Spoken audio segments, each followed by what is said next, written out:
하나님께서 약속하신 가나안 땅에 이스라엘 백성들이 정복하게 되었고 또 그 땅을 각 지파별로 분배하게 되었습니다. 약속의 땅을 분배한 그 절정의 시점에서 하나님께서 다시금 상기시켜 주시는 말씀은 하나님께서 그 하신 모든 약속을 신실하게 지키셨다는 말씀입니다. 21장 43절 45절의 말씀을 같이 읽겠습니다. 시작. 이렇게 해서 여호와께서는 그 조상들에게 주겠다고 맹세하신 그 모든 땅을 이스라엘에게 주셨습니다. 그들은 그 땅을 차지하고 거기에 살게 됐습니다. 여호와께서 이스라엘 지배하신 모든 선한 약속은 하나도 남김없이 다 이루어졌습니다. 성경 역사를 통해 하나님께서 우리에게 주시는 중요한 교훈, 그것은 하나님은 그 말씀하신 바를 신실하게 지키시는 분이시라는 겁니다. 말씀하신 모든 바가 하나도 빠짐없이 이루어지게 하시는 전능하신 하나님이시라는 겁니다. 그 하나님의 신실하심의 절정은 바로 예수 그리스도이십니다. 하나님의 아들 예수 그리스도 안에서 하나님의 모든 약속은 이루어지는 것입니다. 구약의 여러 사건, 나라들에 대한 예언의 초점도 결국 장차 오실 예수 그리스도에게 초점이 맞추어져 있습니다. 예수 그리스도 안에서 모든 약속이 예가 된다, 예스가 된다고 신약에서 말씀했습니다. 하나님의 신실하심, 그것은 죄 가운데 있는 우리들을 다시 구원하시고 하나님과 관계가 깨어졌던 우리들을 다시 회복시키시고 또 우리 서로 간에 깨어진 모든 관계를 회복시키시고 더 나아가 모든 피조물과의 깨어진 관계를 온전히 회복시키시기 위해서 하나님께서 주신 모든 약속들이 하나도 남김없이 신실하게 이루어졌다는 것을 말씀하고 있습니다. 이 말씀뿐만 아니라 성경 곳곳에 이러한 말씀들을 우리에게 상기시켜주고 우리가 성경의 역사를 쭉 우리가 읽어가며 우리 마음속에 깊이 자리 잡아야 하는 것은 하나님은 약속에 신실하신 분이시라는 겁니다. 이 믿음이 바로 예수 그리스도 안에서 하나님께서 우리신 약속들에 대한 소망으로 이어지는 것입니다. 아직 이루어지지 않은 약속들이 무엇입니까? 새하늘과 새 땅이 온전히 임한다는 약속입니다. 우리가 영원한 부활의 몸으로 영원한 생명을 누린다는 약속입니다. 온 세상이 그리스도 안에서 새롭게 될 것이라는 약속입니다. 앞서 주어진 모든 약속들이 신실하게 이루어진 것을 우리가 성경을 통해 역사를 통해 바라보고 믿었다면 앞으로 이루어질 모든 약속도 하나님은 신실하시기에 모든 약속이 이루어질 것이다. 우리는 소망을 가지고 바라볼 수가 있는 것입니다. 가나안 땅에 대한 약속은 아브라함에게 먼저 주셨죠. 그 약속을 아브라함, 이삭, 야곱 그 12 후손 그리고 그 지파들의 역사를 통해서도 하나님은 반드시 이루셨습니다. 그렇게 예수 그리스도 안에서 우리에게 약속하신 하늘의 유업, 새하늘과 새 땅에 대한 그 약속도 하나님은 신실하게 반드시 이루실 것을 우리는 믿어야 하는 것입니다. 약속에 신실하신 하나님은 그 백성들에게도 신실함을 요구하십니다. 약속에 신실하신 하나님께서 이루고자 했던 것은 죄로 말미암아 깨어진 모든 관계를 회복시키시는 것입니다.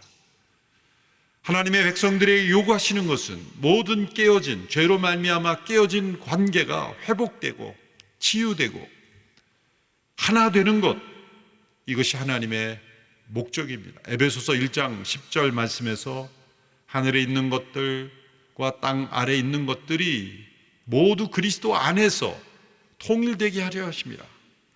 이것은 그리스도 안에서 하나님의 모든 약속이 다 이루어짐으로써 삼위일체 하나님이 하나로 존재하신 것처럼 우리 모두가 하나됨을 그리스도 안에서 경험하게 하시는 것, 이것이 하나님의 목적입니다.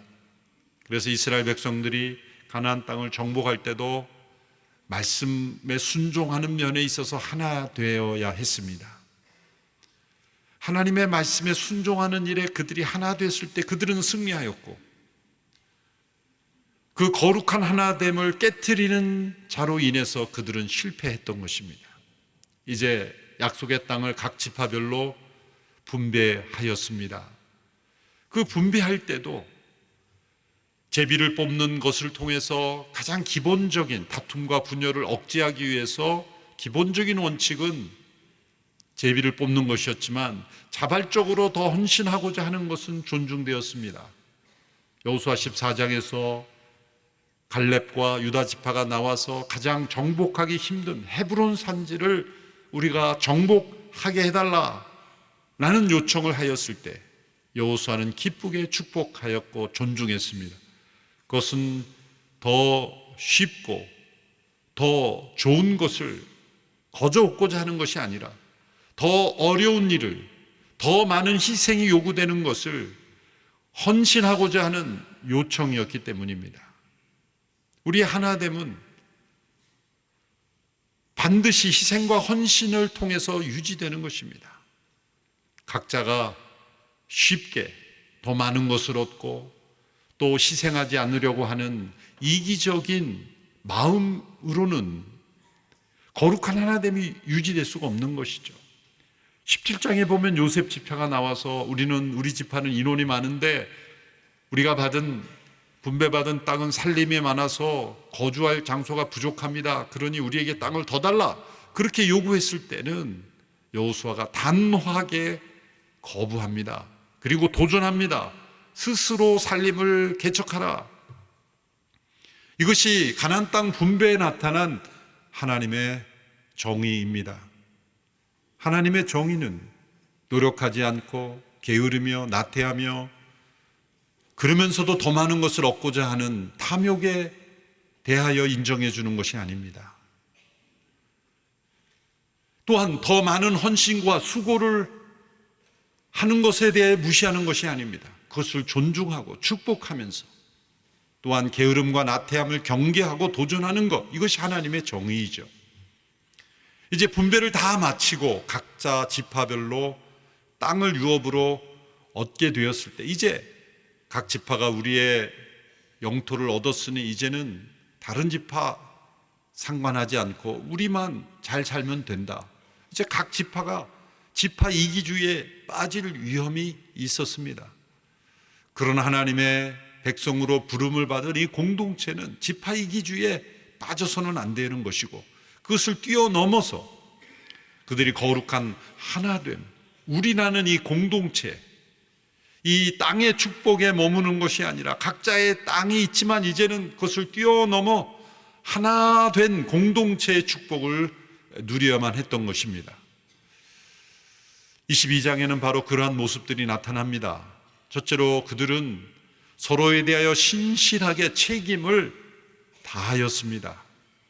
대표적으로 요단 동편에 머무르게 된 두 지파 반이 있었죠. 루벤 지파, 갓 지파, 므낫세 반 지파는 요단강을 건너기 전에 그들은 요단 동편 지역에 머무르기를 원했습니다. 그 이유는 그 지파들이 가축들이 많이 소유했기 때문에 강을 건너기가 어려운 상황에서 출발했습니다. 우리들은 그 요단 서편으로 건너가기가 어려운 상황이니 이 땅에 머무르게 해주십시오. 그러나 모두가 함께 가나안 정복에 싸워야 하기 때문에 가족들과 가축들은 그 요단 동편에 남겨두고 싸울 수 있는 남자들은 서편으로 건너가서 함께 싸우는 것으로 함께 합의를 했었죠. 그래서 7년 동안 그들은 책임을 다했습니다. 한 번도 되돌아가겠다고 불평하지 않았습니다. 이탈하지도 않았습니다. 마치 요단 서편이 그들이 머무를 땅인 것처럼 그렇게 성실하게 그들은 함께 싸웠습니다. 그리고 정복과 분배가 다 이루어졌습니다. 그리고 그들이 먼저 말한 것도 아니고 오늘 본문에 보면 여호수아가 먼저 이제는 당신들이 돌아가도 좋을 때가 왔다. 여호수아가 먼저 그들을 축복하고 돌려보내는 시점에 이른 것입니다. 이렇게 각자 자신의 책임을 다하는 모습이 바로 거룩한 공동체의 모습이죠. 죄로 말미암아 깨어진 관계 속에는 언제나 책임 전가가 난무합니다. 타락 직후에 인간에게서 나타난 모습도 그러했습니다. 하나님께서 먹지 말라 금하신 열매를 먹고 난 뒤에 하나님께서 책임을 물으시자 아담이 뭐라고 대답했습니까? 하나님께서 나에게 주신 이 여자가, 저 여자가 먹게 했습니다. 책임을 전가한 거죠. 좋지 않은 부부끼리 싸울 때 남편이 아내를 향해서 이 여자가, 저 여자가 외치는 것은 아담 죄의 가장 중요한 증거이죠. 아내를 향해 이 여자, 저 여자 그런 단어가 튀어나오는 것은 아담의 직속 후에 이미 분명한 거예요. 타락 이전에는 뭐라고 말했습니까? 아담이 이 내 살 중에 살과 내 뼈 중에 뼈가, 그렇게 고백했지 않습니까? 타락한 이후에 책임 전가하면서 이 여자가 저 여자가. 그래서 우리 성도들의 가정은 혹 부부싸움을 하더라도 손을 붙잡고 이렇게 말해야 됩니다. 내 살 중에 살이, 이 내 뼈 중에 뼈가. 그렇게 말하는 순간 다툼이 떠나가게 될 줄로 믿습니다. 책임을 전가하는 것, 이게 죄의 중요한 증상이죠. 여자는 뭐라고 대답했습니까? 뱀이 나를 속여서 뱀의 꼬임에 넘어가서 뱀 핑계를 대는 거죠. 계속해서 책임이 전가되는 거예요. 죄로 말미암아 깨어진 공동체는 언제나 책임 전가가 많습니다. 사회도 마찬가지죠. 죄로 물든 이 세상은 언제나 책임 전가가 가득합니다. 책임을 안 지려고 하고 또 자기 책임도 다른 사람 책임이라고 전가하는 이 모습이 바로 죄로 말미암아 깨어진 공동체, 사회의 모습입니다. 우리 그리스도인들은 언제나 책임지려는 모습, 또 그것이 내가 직접 범한 것이 아닐지라도 궁극적으로 이것은 우리의 책임입니다. 우리의 책임입니다. 나의 책임입니다. 라는 공동체 의식이 우리에게 있어야 합니다. 두 번째, 그들은 서로를 축복하고 격려하는 모습이 보였습니다. 여호수아가 이제 두 지파반을 요단 동편으로 다시 보내면서 그들을 격려하고 축복하는 모습은 감동적입니다. 어떤 면으로 보아도 여호수아는 참 큰 그릇의 지도자입니다. 여호수아가 이 두 지파반을 되돌려 보낼 때 두 가지 영역의 축복을 합니다. 첫째는 영적인 축복을 부어줍니다. 오늘 본문 5절 6절의 말씀을 우리 같이 읽어볼까요? 시작. 그러나 여호와의 종 모세가 너희에게 준 명령과 율법을 다 지켜 행하라. 너희 하나님 여호와를 사랑하고 항상 그분의 길로 다니고 그분의 계명을 지키고 그분을 꼭 잡고 너희의 마음과 영혼을 다해 그분을 섬겨야 한다. 그리고 여호수아는 그들을 축복하고 떠나보냈습니다. 그렇게 그들은 자기 장막으로 돌아갔습니다. 여호수아의 영적 축복, 그 내용은 사실 단 한 가지입니다. 하나님과의 관계가 친밀하고 깊어야 된다. 하나님 사랑해야 돼. 하나님의 길로 가야 돼. 그분을 꼭 붙잡아야 해. 마음과 영혼을 다해서 그분을 섬겨야 해. 같은 맥락의 말씀이죠. 그 간절함이 묻어나오는 것입니다. 계속 다른 단어를 사용하지만 같은 주제이죠. 하나님 잘 섬기며 살아야 돼. 그것이 복이야. 이렇게 두 지파반에게 영적인 권면을 주고 있습니다. 그뿐만 아닙니다. 물질적으로도 넉넉하게 그들을 축복합니다. 7절 후반부에서 8절의 말씀을 보면 제가 읽어보겠습니다. 여호수아는 그들을 그들의 장막으로 떠나보내며 복을 빌었습니다. 이어서 그가 그들에게 말했습니다. 너희는 큰 재산과 많은 가축들과 은과 금과 청동과 철과 수많은 옷가지들을 다 가지고 너희 장막으로 돌아가서 너희 원수들에게서 얻은 그 전리품을 너희 형제들과 나누라. 물질적으로 최선을 다해 그들을 축복하며 떠나보내는 것입니다. 먼저는 하나님 중심의 축복을 잘 이어가도록 권면하고, 두 번째로 할 수 있는 한 마음을 다해 물질적으로도 그들을 축복합니다. 언젠가 우리가 선교 헌금 작정을 할 때 그 복도에 붙여놓은 문구가 있습니다. 사랑 없이 줄 수는 있어도 주는 것 없이 사랑은 할 수 없다. 마음을 다해 우리가 축복할 때, 우리가 매달 한 번씩 비전헌금을 통해 여러 기관들을 축복합니다. 특별히 많은 단체들, 사회를 섬기고 복음을 전하기 위해서 우리 교회와 직접 관련되진 않았지만 하나님 나라가 이 땅에 임하기를 위해서 애쓰고 헌신하는 많은 기관들을 우리가 마음으로 축복하면서 이렇게 비전헌금을 보내주고 있습니다. 매년마다 우리가 비전헌금을 통해서 여러 12기관들을 축복할 때 흘러보내는 그 축복, 우리 교회만 안에서만 가두는 사역이 아니라 우리 교회 사역 밖에 있을지라도 하나님 나라의 사역에 헌신하는 기관들을 축복하는 이 마음을 하나님은 기뻐하시리라고 믿습니다.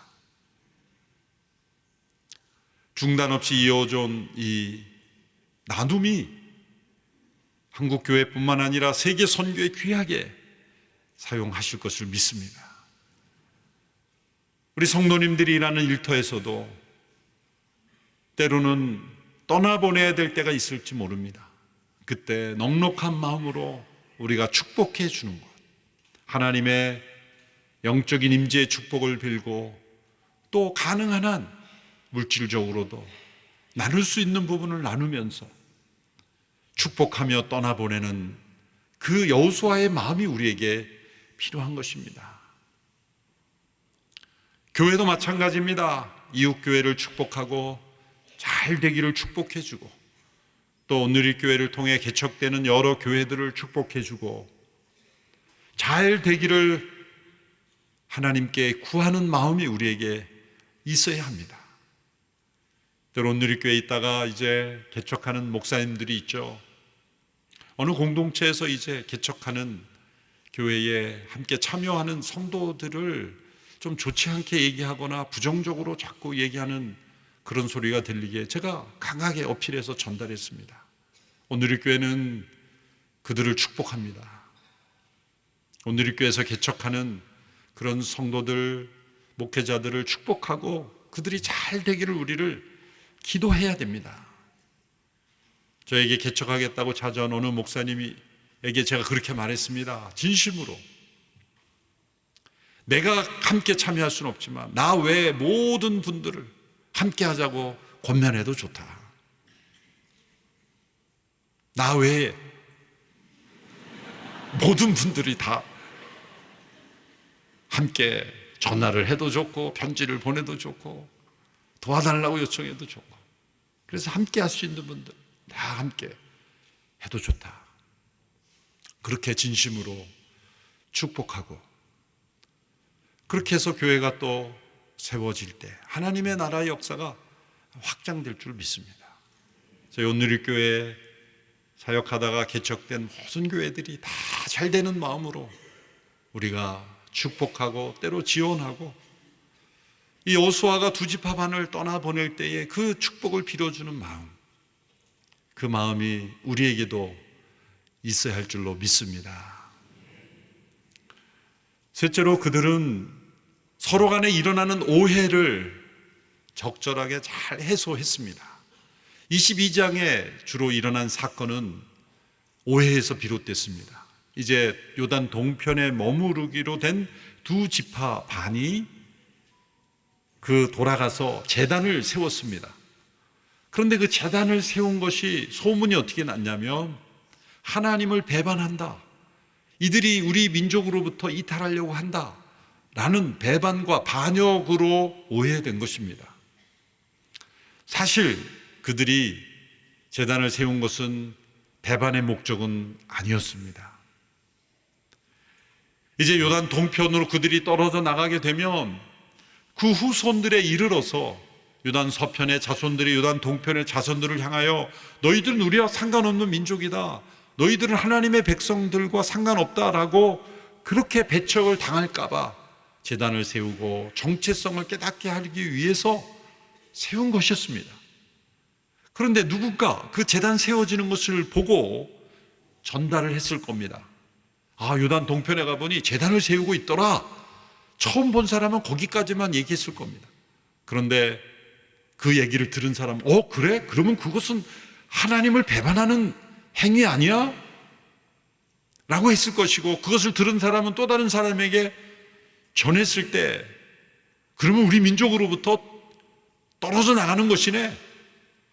계속해서 얘기가 전해지면서 급기야 리더들에게 얘기가 전해졌을 때는 하나님께 대한 반역과 정치적인 배반으로 해석이 된 거죠. 그래서 16절에서 그들이 흥분하여 이제는 전쟁해야 된다, 싸워서라도 막아야 된다라고 얘기가 나오는 것입니다. 16절의 말씀을 보십시오. 같이 읽습니다. 여호와의 온 회중이 말한다. 너희가 이렇게 이스라엘 하나님께 신의를 저버리다니 이게 범죄가 아니고 무엇이냐? 오늘 여호와께 등을 돌리고 너희를 위해 제단을 쌓는 것이 여호와께 거역하는 것이 아니냐? 이들은 분노했고 흥분했고 또 전쟁을 하려고 했던 것입니다. 오해입니다. 사단은 끊임없이 잘못된 소문으로 공동체와 관계를 허물고 있습니다. 타락에서도 마찬가지죠. 하와가 뱀과 대화할 때 보면 잘못된 오해, 왜곡이 많습니다. 하나님은 금지된 열매를 먹으면 반드시 정령 죽을 것이라고 말씀하셨죠. 머스트입니다. 반드시 죽는 겁니다. 그런데 하와는 뱀에게 이렇게 말했어. 혹시 죽을까 하노라. 혹시 죽을지도 모른다. 그게 아니죠. 또 하나님께서 먹지 말라 하셨는데 만지지도 말라라는 말도 덧붙였습니다.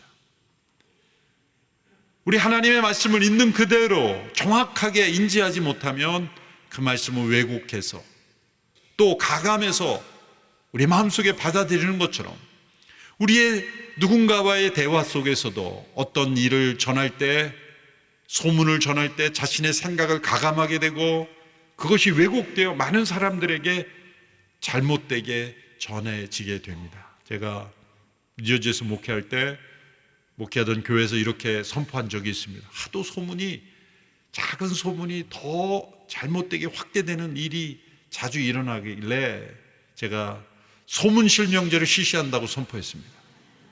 소문실명제 들어보셨습니까? 금융실명제에 이어서 소문실명제를 제가 주창했습니다. 누군가 이렇다더라 소문이 나면 그 소문을 말한 사람이 누군가라는 네임택도 같이 붙어 다녀야 된다. 만약 그게 없다면 누가 말했다라는 이름이 따라다니지 않으면 거짓말이든지 아니면 말한 사람의 말이다 이렇게 간주하자. 그게 소문실명제입니다. 우리 온누리교회도 소문실명제를 선포합니다. 누군가 이렇다 저렇다 얘기하면 누가 말한다라는 이름표가 붙어있지 않으면 받아들이지 마세요. 그리고 우리가 무엇인가를 말할 때 이거는 내가 말했다라고 사람들에게 함께 전달되어도 좋다라는 자신감이 있을 때만 어떤 말을 해야 하는 것이죠. 제가 2008년도에 미국에서 돌아와서 그때 사랑의 교회 옥하는 목사님 찾아뵙고 인사드렸을 때 식사를 사주시면서 많은 조언을 해주셨습니다. 그때 잊히지 않는 교훈이 이것이었습니다. 목사님 자신의 아픈 경험을 얘기해 주시면서 이 목사, 당신이 직접 보고 들은 것 외에는 아무것도 믿지 마. 누가 이렇다더라 저렇다더라 전해준 것 가지고 판단하면 안 돼. 내가 직접 보고 들은 것 외에 누군가 전해준 것을, 누군가에 대해서 말한 것을 내가 그대로 받아들여서 내가 실수한 적들이 있어. 그게 아주 뼈아픈 상처로 남아있어. 그래서 당신이 직접 보고 들은 것 외에는 일단 믿지 말아야 된다. 그 교훈을 제가 받고 그대로 실천했을 때 많은 어려움을 예방할 수 있었습니다. 지금 이 요단 동편에서 일어난 일이, 제단을 쌓은 일이 서편에는 반역으로 오해되어 전달되어 지금 동족끼리 싸울 위기까지 처해진 거죠. 사실은 정반대, 선의의 의도입니다. 후손들에게 교육을 하기 원하는 목적이었는데 이것이 왜곡되어서 반역이 되었던 거죠. 어떻게 이럴 수가 있을까? 중간에 말을 전한 사람들이 잘못 전한 거죠. 그 과정에서는 분명히 여러 번의 왜곡과 과장이 있었을 겁니다.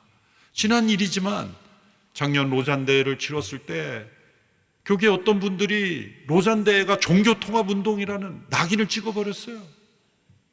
말도 안 되는 얘기죠. 역사도 모르고 문서 내용도 확인도 안 하고 누군가 기사를 잘못 쓴 걸 가지고 그 제목만 가지고 부풀려서 얘기한 사람들이 나오기 시작했어요. 그래서 대회장에 와서 시위도 하고 유기성 목사님과 저를 변절자라고 붙여가지고 하기도 하고, 어떻게 그런 일이 있을 수 있을까? 놀라운 것은 그걸 또 믿는 분들이 있다는 거죠. 15년, 20년 함께 신앙생활하는 목사님이 그게 아니라고 얘기하는데도 전혀 알지도 못하는 사람이 유튜브에 한마디 한 걸 믿고 거기에 흥분하는 사람들. 왜 그런 시대, 사회가 됐을까? 문제입니다. 선동의 시대.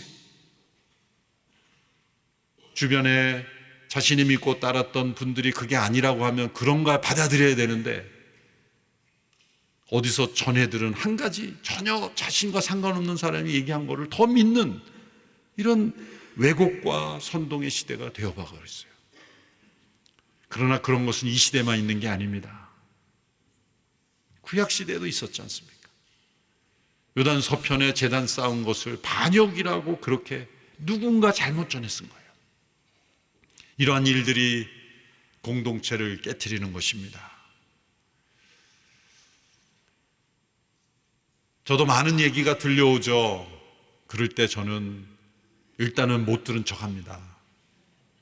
저에 대한 칭찬도 비난도 어떤 것도 일단은 누군가 저에 대해서 다른 사람이 얘기했다는 얘기가 이렇게 들려오면 좋은 얘기를 한 사람은 더 좋아 보이고 나쁜 얘기를 한 사람은 싫어 보일 수 있게 된 거예요.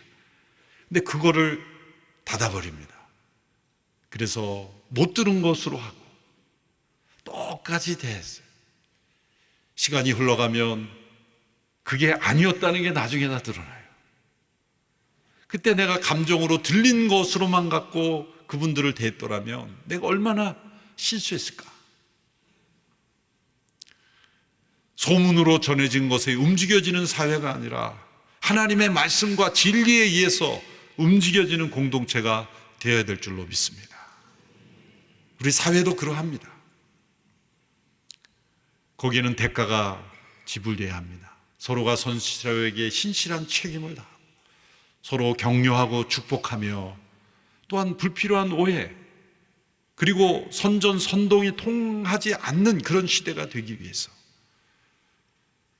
우리의 말을 자제하고 판단을 섣불리 하지 않고 내가 직접 보고 들은 것이 아닌 것, 그리고 정말 확인되지 않는 것들은 쉽게 옮기지 않는 그런 무게 있는 공동체, 교회가 먼저 그런 문화가 될 때 이 사회가 그렇게 변화될 줄로 믿습니다. 이스라엘 백성들이 가나안 땅 분배를 마치고 보여주었던 이 모습, 그래서 그들은 오해를 풀고 함께 하나님을 찬양하고 기뻐했습니다. 부족했지만 그렇지만 그것을 뛰어넘어서 하나된 모습을 보였습니다. 지난 40년 동안 온누리교회가 하나됨을 잘 지켜온 것에 대해 하나님께 감사드리고, 또 다른 40년도 거룩한 하나됨을 잘 지켜감으로 사회의 모범이 되는 온누리교회가 되기를 축원합니다. 기도하겠습니다. 하나님 아버지, 우리를 하나님의 백성으로 부르시고 거룩한 백성 되게 하시며 하나된 백성으로 불러주시니 감사합니다. 역사와 말씀을 통해 우리에게 주시는 교훈을 마음에 새기고 거룩하고 하나된 공동체 이루어가게 하옵소서. 예수님의 이름으로 기도합나이다. 아멘.